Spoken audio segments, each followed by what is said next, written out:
Well, hello. Today we are going to be reviewing The Menu. Now, I cannot believe that we are down to like the last couple remaining movies that are coming out this year that I will be reviewing. Like, I think there's one more after this that's a theater release that I'll review, and then that's it for the entire year. And then we're done. Like, what? I will be doing my annual best and worst horror movies of 2022, like I do every single year, where I rank all of the horror movie releases from that year. And it's usually quite controversial, so look forward to that. But where does The Menu fall? Was this a good one? Were you anticipating The Menu like I was? I thought that this was going to be one of my movies of the year, to be honest. I was really scared to hype it up because of the trailers, but I was really, really excited for this movie. So The Menu follows a young couple who travel to a remote island to eat at an exclusive restaurant where the chef has prepared a lavish menu with some shocking surprises. I think based on the marketing of this movie, especially with the trailers, a lot of people assume something specific is going to happen, or they go in with like their own expectations. And I tried to go in with none and just try to let myself be surprised a little bit. And I think that worked more effectively than if I tried to guess beforehand like what this movie was really about. Pepe. Anyway, this stars Ralph Fiennes, Anya Taylor-Joy, and Nicholas Hoult. I think the cast for this was phenomenal and easy. Sorry, my cat is like hyper right now. He made a run for it earlier today and got outside and booked it outside because he's an escape artist. And yeah, so now he's just dying to go back outside. He really likes going outside. Not without your leash, honey. Anyway, the cast is easily one of my favorite things about this movie, I would say. Emma Stone was actually meant to play the lead in this, and sorry, my cat is jumping on my dining table right now.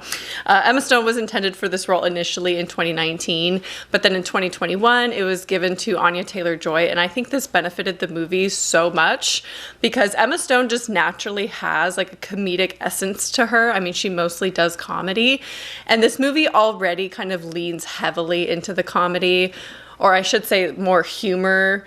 And so I would be worried to see Emma Stone in this role because just naturally her delivery of lines and everything I think would have been a little bit too comedic, and this movie was much drier than that, and the deliveries were meant to be way more subtle and toned down. Now, speaking of genres, what even is this movie? How do we describe this movie? Because it is definitely...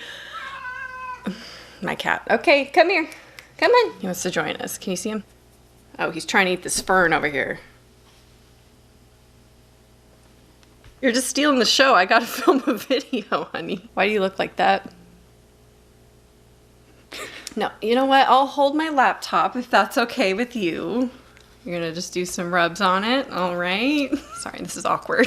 Just have a little party crasher over here, little guest star, didn't anticipate. Anyway, let's get back to talking about the genre of this movie. This one is a very hard one to describe, and I usually hate coming on here to review a horror movie and say that, oh, this isn't actually a horror movie. Like, I hate sounding like one of those pretentious genre snobs because I'm not typically like that, but this one is kind of not really a horror movie, at least not in the traditional sense. Like, this movie is described as a horror comedy on Google, and you go to IMDb, horror comedy thriller, Wikipedia, dark, black comedy thriller. And I guess that is the best way to describe it, but the comedy in this is way less straightforward than like a traditional comedic thriller, dark comedy, horror movie, whatever. Like Cabin in the Woods, I feel like is way more in-your-face comedy, very stereotypical laughable moments, versus this one, it's way drier. And I think the combination of like the drier delivery of the lines and also the bleak setting and the tension throughout this movie makes it feel less like a comedy, but it's also not like a traditional horror movie either. And I think that's where some people will probably not like this movie, is because it is, I don't want to say genre bending, but it definitely is multiple things all in one. And I just think based on the marketing, it's going to be very different from most people's expectations that they will have going into the movie. So I think it will disappoint some people. I think some people aren't going to love this movie. It's not for everyone. Again, I feel like I say that a lot as well. Like, this movie's not for everyone, obviously. No movie is meant for everyone. So that's a very obvious obvious statement to have in a review, so I'm sorry, but like I think it has to do with the marketing of the movie, which, speaking of, let's talk about that, because I actually really dislike the marketing for this movie. I don't like the trailers.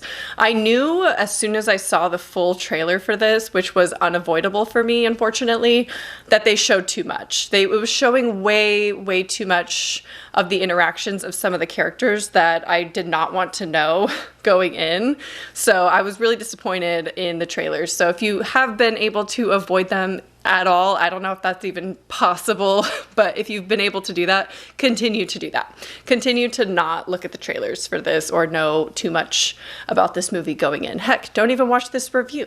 Go watch it yourself and then come back to the review. This isn't as like shocking of a movie as like Barbarian or something where you have to avoid all commentary completely, so I don't literally mean turn off the video, go watch the movie and come back, because I'm not going to be talking about much that will ruin your experience in watching the movie. But I will do some spoilers, just some quick little comments at the end, and here is where they begin, so you can avoid them if you want. Now, the trailers and marketing don't give everything away. There is still so much to discover in this movie, and there were a lot of twists and turns that I did not see coming. Some things were a little bit expected, and you do kind of have expectations going in of like certain things are going to happen, and they do kind of pan out in a predictable way at times. But overall, I feel like it didn't give too much away in the trailers. So if you did see them like I did, there's still more to this movie than, of course, what is shown in the trailers. I think the best way to compare this movie and describe it to someone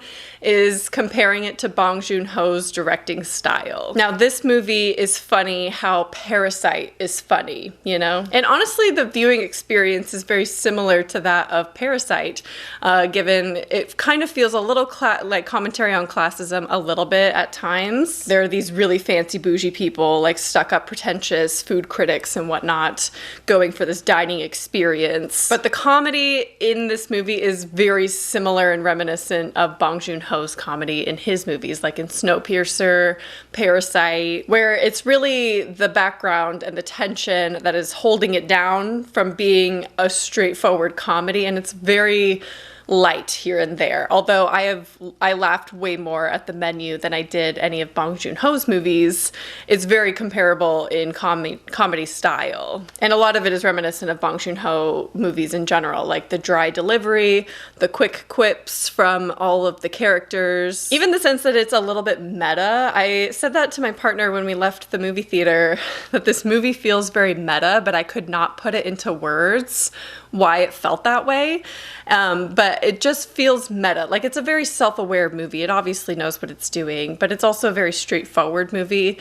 And I don't feel like it's that deep. Like, Bong Joon-ho kind of has a little bit more commentary, but this movie isn't that deep, not as deep as his movies, but it still feels meta, like it knows what it's doing. And as much as they're experiencing the menu of this restaurant, we're experiencing the menu, the movie. So it's like a comparable experience in a way. Anyway, but Bong Joon-ho is hands down one of the best filmmakers that we have in our lifetime, I think, in my opinion, of course. Some of his movies are my favorites of all time.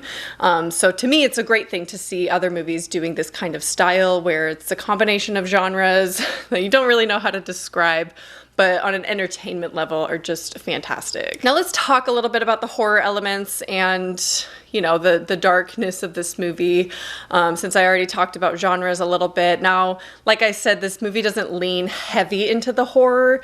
It has horror elements, but I don't think that the trailer misleads the viewer. I think the trailer, you know, sets you up for pretty much what you're going to get in this movie with some surprises along the way. Of course, they're not going to show everything in the trailer, but a lot of it is unpredictable. A lot of it is predictable. There were moments that shocked me, some moments where I like gasped, you know, and then there were other moments where I knew what was coming, and even still, it didn't take away from the shock factor to me.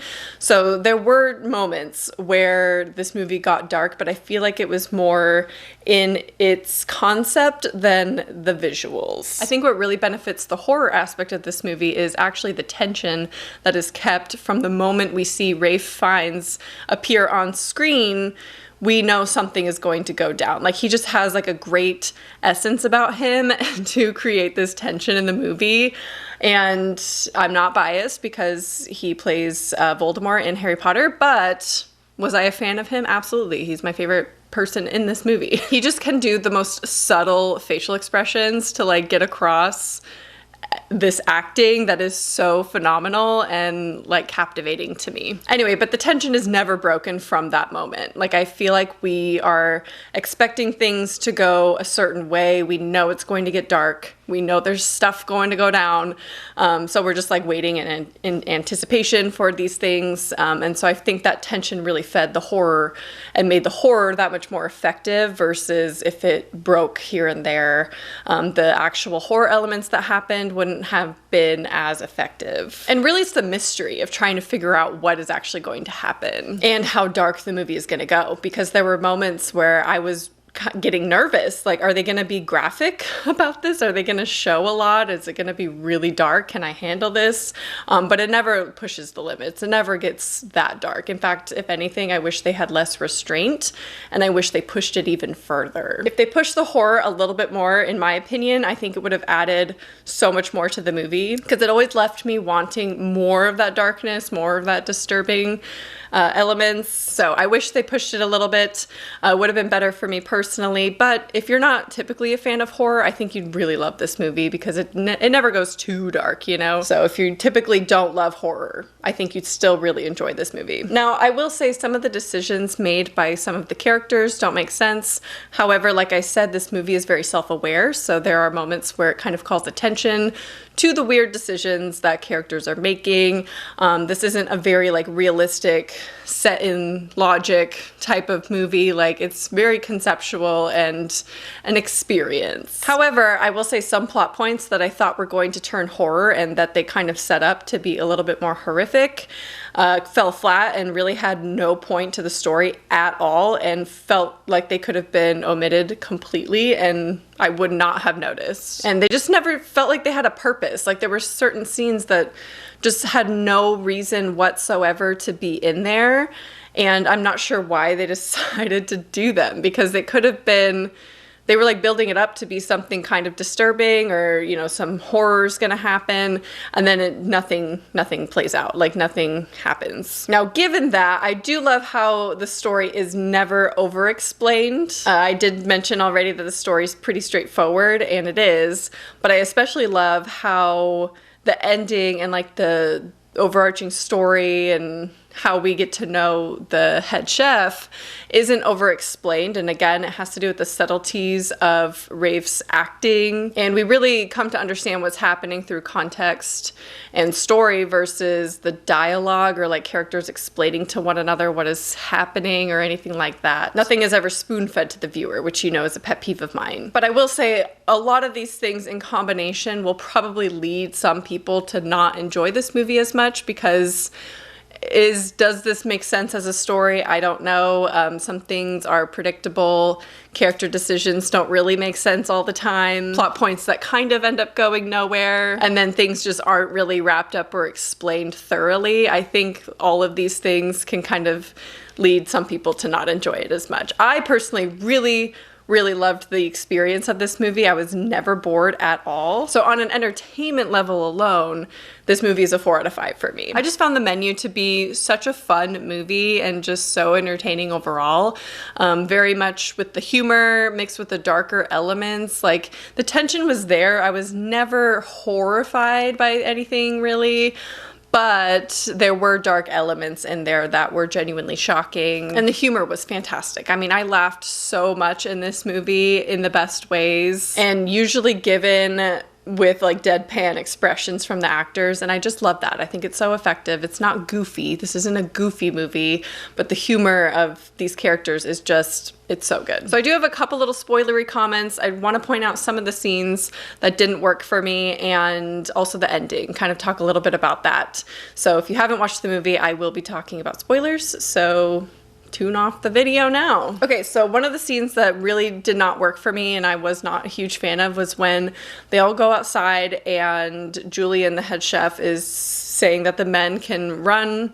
They get a 45-second head start before his employees or his fellow chefs start hunting them. And I immediately assume what is about to happen because the context prior was another chef talking about how Julian actually tried to sleep with her multiple times and then she stabs him in the thigh. And it becomes like this performance for this one dish, which they follow up with later. And I thought it would lead to something really disturbing. Like I thought they were gonna like chop off body parts of these men, right? Because of the context prior to this scene. Like what is gonna happen when the men are finally caught, you know? And absolutely nothing happens. They're just caught, they're brought back into the dining area, sat down at their seats, and they continue. So there was no purpose to that. I think it had to do with the performance and the show of the menu, but I just didn't really understand why they had them do that. Like maybe the first one caught or the last one caught would be like killed or something. I don't know, but it just never really went anywhere. Another scene that I really wasn't a fan of was like this battle scene between Anya's character and one of the, I don't know what you'd call her, maitre d's, kind of like a hostess, waiter. She's the girl in the beginning that shows them around the island. And she says, I can't be replaced, or I don't want him to replace me, and then tries to kill Anya's character. And I'm just like, you know already that you're all gonna die. Like that's the plan. So why are you getting in this battle with her? I mean, I get, you know, she's trying to call the radio anyway, it doesn't matter. But if you're gonna die anyway, he's not replacing you because everyone's going to die. So, and it was just weird how she was like, I didn't forget the barrel, he didn't tell me. Or maybe it's because he didn't tell her that they were all gonna die that night, but everyone else knew. But then why? That wasn't explained enough to me. I know I said that this movie is not over-explained. That one wasn't explained enough, or why that needed to happen, or what she was even talking about. Anyway, I absolutely love the ending. Very reminiscent of Midsummer in the best way.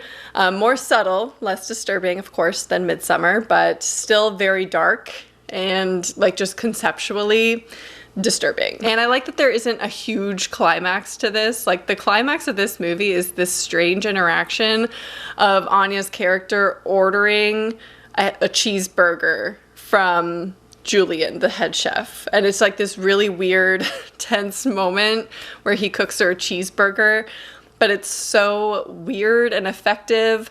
And then of course he dresses them all up in s'mores. He lets Margot go, and or I guess Aaron, dresses them all up in s'mores outfits and lights them all on fire. And that's how it ends. So, and it sounds silly, it sounds goofy, but it really is not. It plays out kind of disturbing because they become part of the show. They know and I guess accept that they're about to die, which was again a little bit questionable. Some of these decisions are a little questionable.